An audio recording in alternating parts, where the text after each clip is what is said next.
साथियों नमस्कार। मैं आर के अमोल 24 चैनल पर आपका हार्दिक स्वागत है। आज आपसे भारतीय चुनावों के संबंध में चर्चा करना चाहते हैं। वर्तमान में भारतीय चुनाव आयोग के संबंध में तरह तरह की बातें सुनने में आती हैं, अखबारों में देखने को मिलता है, चैनलों पर देखने को मिलता है और चुनाव आयुक्तों की नियुक्ति के संबंध में भी तरह तरह की बातें आती हैं और बातें देश के सुप्रीम कोर्ट तक भी पहुंचती हैं। ऐसी स्थिति में आम जनता इस चीज को तो समझ ही नहीं पाती है, लेकिन कुछ लोग जो इस चर्चाओं में या चर्चा करते हैं उनके अनुसार चुनाव आयोग में धांधली की जाती है। चुनाव आयोग में बेईमानी से वोटों की गिनती की जाती है, वोट डलवाए जाते हैं या उसमें जो भी कार्रवाइयाँ होती है वो उनके अनुसार पारदर्शी नहीं है। पारदर्शिता का पूर्ण अभाव है और चुनाव आयोग उसके संबंध में न तो कोई बुलेटिन जारी करता है, नहीं तो उसमें कोई स्पष्टीकरण जारी करता है और नहीं उसके संबंध में जिम्मेदारी से वार्ता ही की जाती है। और आरोप इतने ज्यादा लगते हैं, पार्टियों के आरोप अलग हैं, जनता के आरोप अलग हैं, क्षेत्र जहां चुनाव हो रहा है वहां के आरोप अलग हैं, पुलिस की बर्बरता अलग है और लोगों का ये कहना है कि चुनाव एक तरफा डलवाए जाते हैं और पुलिस का उसमें अहम रोल रहता है। चुनाव आयोग को इतनी शक्तियां दी गई हैं, चुनाव आयोग की पारदर्शिता पर इतने सवाल उठते हैं, ऐसा क्यों है? इसके संबंध में एक देश के स्तर पर चर्चा होनी चाहिए। यहाँ तक कि चुनाव आयोग के गठन के संबंध में भी बहुत सारी बातें आती हैं और उसमें भी पारदर्शिता नहीं होती है। चुनाव आयोग एक महत्वपूर्ण संवैधानिक संस्था है और चुनाव भी एक बहुत ही अहम रोल निभाता है प्रजातंत्र के सरकारों में। और इस तरह से अगर चुनाव आयोग पर आरोप लगेंगे तो इसके मतलब ये होगा कि चुनाव नहीं हो रहा है और इस देश के साथ जो है छल और कपट किया जा रहा है। अब हर बात जो है सुप्रीम कोर्ट के बेंच तक जाए ये तो सही नहीं है, क्योंकि देश सभी का है और देश के बारे में सोचना है। सत्ता तो आती जाती रहती है, यह चुनाव आयोग की नौकरी भी आती जाती रहेगी। आप चुनाव आयोग में नहीं रहेंगे, कहीं और रहेंगे। परंतु इस तरह की बातें उठनी देश के हित के लिए घातक है और इसका दोष चुनाव आयोग पर भी मढ़ा जाता है, मढ़ा जाएगा और आगे भी मढ़ा जाता रहेगा। अब वैसे तो बात बहुत गंभीर नहीं लग रही है, क्योंकि चुनाव आयोग पर आरोप दर आरोप लगाए जा रहे हैं और बार बार आरोप लगाए जा रहे हैं और चुनाव आयोग उन आरोपों के बारे में मौन रहता है। तो ऐसा भी लगता है मौनम स्वीकृति, तो स्वीकृति है इसकी, तो ये तो गलत है, गलत चीज है और इसका कुप्रभाव जो है लंबे समय में पड़ना अवश्य है। परंतु पीछे जाकर के आप देखें तो इस तरह की स्थिति नहीं रही है। बहुत सारे चुनाव आयुक्त आए गए हैं। कांग्रेस के ज़माने में, इंदिरा गांधी के ज़माने में आपको ज्ञात होगा कि इंदिरा गांधी का चुनाव जो है कोर्ट ने कैंसिल किया था, तब चुनाव आयोग में पारदर्शिता तो थी, तभी तो चुनाव कैंसिल हुआ था कोर्ट द्वारा। तो पीछे के चुनावों में इस तरह की बहुत बड़ी गड़बड़ियों की बात नहीं आती है जितना आजकल चुनाव आयोग के ऊपर अंगुलियां उठ रही हैं। और आयोग के ऊपर जो अंगुलियां उठ रही हैं उसमें ऐसा लगता है कि काफी सत्यता भी है।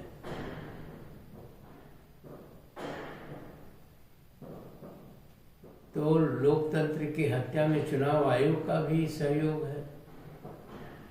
अब मैं कुछ चुनाव आयुक्तों की चर्चा करूंगा जिनके समय में चुनाव आयोग के पास इतनी शक्तियां महसूस होती थी कि ये पार्टियां जो हैं थर थर कांपती थी। कुछ चुनाव आयुक्तों का नाम सुन करके ये पार्टियां थर थर कांपती थी और हिम्मत नहीं कर पाती थी। जैसे टी.एन. शेषन का नाम इसमें सबसे ऊपर आता है।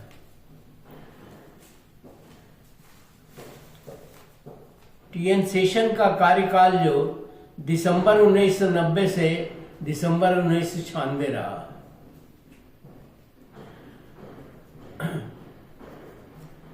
टी.एन. शेषन के जमाने में चुनाव आयोग बहुत ही शक्तिशाली था और टी.एन. शेषन ने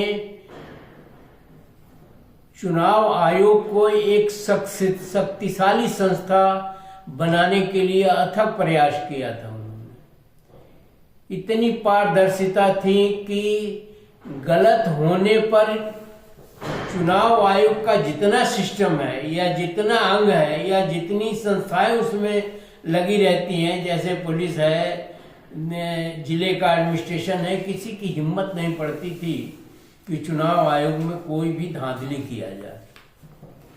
तो टी.एन. शेषन के पास कोई एक्स्ट्रा पावर तो था नहीं जो आज नहीं है। टी.एन. शेषन के पास भी वही पावर थे जो आज के चुनाव आयुक्त के पास है। फिर आज के चुनाव आयुक्त पर इतनी उंगलियां क्यों उठती हैं? यह एक सोचनीय प्रश्न है, एक समझने के लिए प्रश्न है कि ऐसा क्यों हो रहा है। और इस पर सीधे सीधे अंगुली जो है चुनाव आयुक्त या चुनाव आयोग पर लगता है कि चुनाव आयोग धांधली कर रहा है या बेईमानी कर रहा है। टी.एन. शेषन ने चुनाव प्रक्रिया की पारदर्शिता के लिए पहचान पत्र भी बनवाया था। आज हम देख रहे हैं कि चुनाव आयोग कोई भी सुधार के लिए कोई भी काम नहीं करता है, बस हो रहा है। चुनाव आयोग ने जब सेशन का टाइम था तब चुनाव आयोग ने भ्रष्टाचार और छल कपट पर भी अंकुश लगाया था और इस चुनाव आयोग का कार्य जो है लोक सेवा का कार्य है या लोक हित का कार्य है। तो लोक हित के लिए उन्हें मैग्सेसे पुरस्कार भी प्राप्त हुआ था। परंतु आजकल लोक हित की कोई बात ही नहीं हो रही है। चुनाव आयोग की इतना बदनाम हो चुका है जितनी बदनाम संवैधानिक कोई अन्य संस्था नहीं है। और ये स्थिति धीरे धीरे बिगड़ती गई। जब 1914 के बाद ये स्थिति और खराब होती गई और उसके सेशन के बाद भी एम.एस. गिल, जिनका कार्यकाल 96 से 2001 तक रहा है, उन्होंने भी काफ़ी कुछ काम किया और चुनाव सुधारों को लागू किया जो सेशन ने लागू किया था। उसके बाद जेएम लिंग 2 जून 2001 से फरवरी 2004 तक रहे। उनके समय में भी चुनाव आयोग की कार्यशैली पर कोई अंगुली नहीं उठी। उसके बाद टीएस कृष्णमूर्ति फरवरी 2004 से मई 2005 तक रहे। उस समय भी कोई अंगुली नहीं उठी। एन गोपालास्वामी जो जून 2006 से अप्रैल 2009 तक रहे, उनके समय में भी ये स्थिति नहीं उठी। और एसवाई कुरैशी के जमाने में भी किसी तरह का कोई आरोप इस तरह का जो आजकल चल रहा है वो नहीं लगा। तो अभी क्यों इस तरह के आरोप लग रहे हैं? क्या शासन के दबाव में या सरकार के दबाव में चुनाव आयोग है? इससे अच्छा है चुनाव आयोग के अंदर सेक्रीफाइस करना चाहिए, इस्तीफा देना चाहिए। अगर आपके ऊपर दबाव है और आप काम सही से नहीं कर रहे हैं तो बदनामी लेके जाने से अच्छा है कि छोड़ दें उसको और दूसरी जगह में जाएं। तो इस तरह की स्थिति जो है चुनाव आयोग के ऊपर इस तरह का आरोप, जिसमें हर कोई चुनाव आयोग को दोषी मानता है, आरोप लगाता है और तरह तरह की जनता में संदेश गलत जाता है, देश का नुकसान तो होता ही है। अगर सही तरीके से चुनाव नहीं होगा तो देश जो है पतन की तरफ तो जाएगा ही जाएगा। एक गलत संदेश जनता में भी जाएगा, देश का भी अहित होगा और व्यवस्था तो जो बिगड़ेगी वो बिगड़ेगी ही। ऐसी स्थिति में मैं तो यही कहूँगा कि अगर चुनाव आयोग के सदस्य इसको संभाल नहीं पा रहे हैं तो उन्हें छोड़ देना चाहिए। दूसरा आएगा, तीसरा आएगा, चौथा आएगा। लेकिन इतने जो बवंडर उठ रहे हैं, इतनी जो बदनामियां हो रही हैं, ये देश के हित में, चुनाव आयोग के हित में, लोकतंत्र के हित में कतई नहीं है। और लोकतंत्र के लिए चुनाव आयोग का निष्पक्ष होना अति आवश्यक है। इसी के साथ वीडियो समाप्त करते हैं और आशा करते हैं कि आप वीडियो को पढ़ेंगे। इस संबंध में चुनाव आयोग को भी और सरकार को भी अपना विरोध दर्ज कराएंगे और अपने सुझाव भी भेजेंगे ताकि निष्पक्ष चुनाव हो सके और देश अग्रसर हो सके। धन्यवाद।